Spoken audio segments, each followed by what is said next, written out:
Hi. Now problem number 7 in the MCQ is a wire connected to a power supply of 230 volt has power dissipation of P1. Suppose the wire is cut into two equal pieces and then connected parallel to the same power supply, then the power dissipated is P2.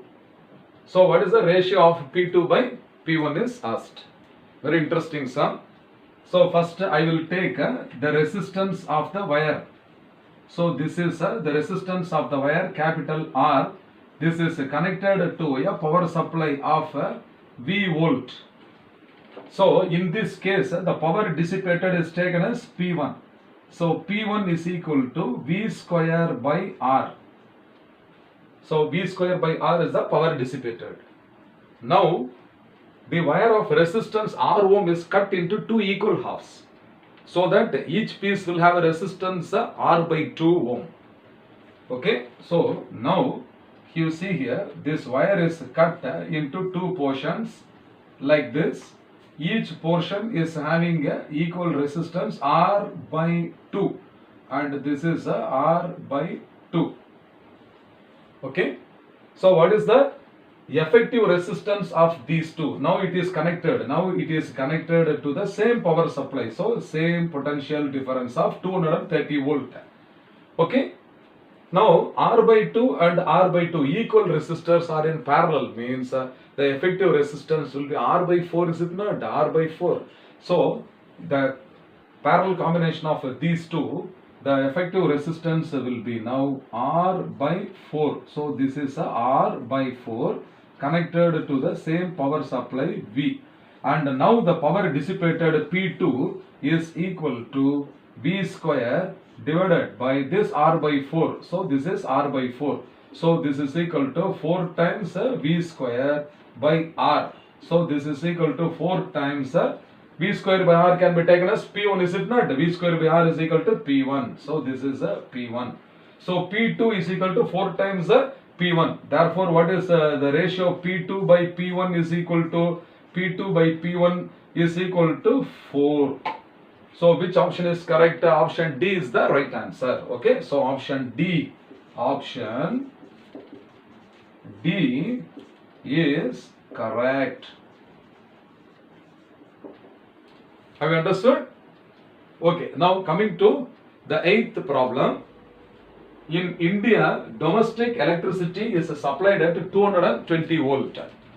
And in USA, it is supplied at 110 volt only. Okay. If the resistance of a 60 watt bulb used in India is R. So the tungsten filament used inside a incandescent bulb is having some resistance.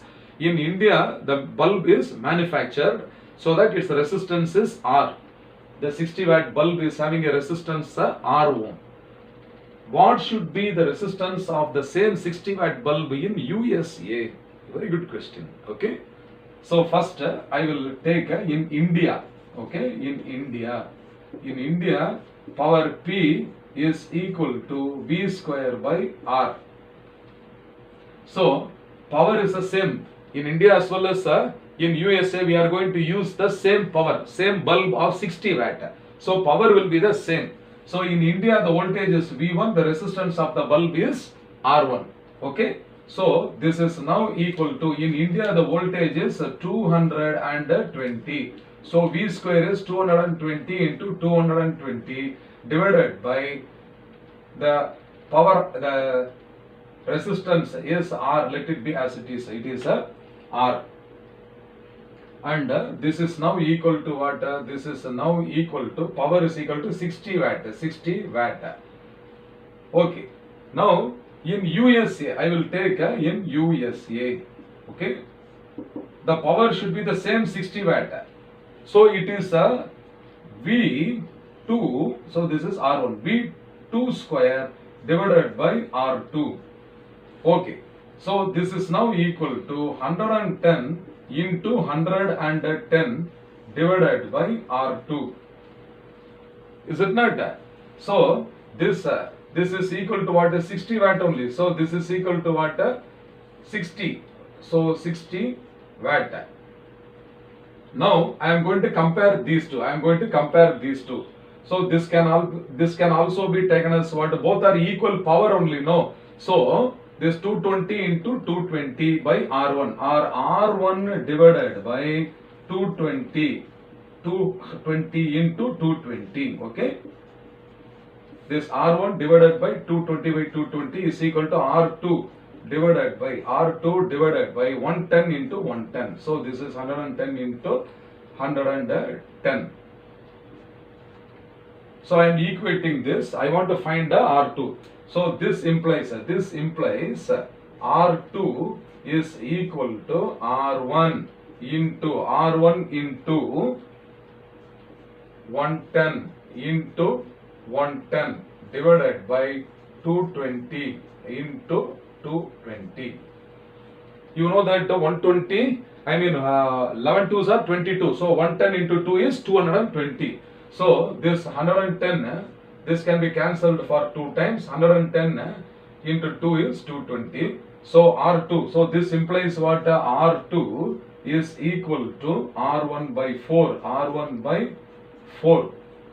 So now you can see that what should be the resistance of the bulb in USA R2. So the resistance of the bulb in USA must be R1 by 4. So this is R by 4 is the right option.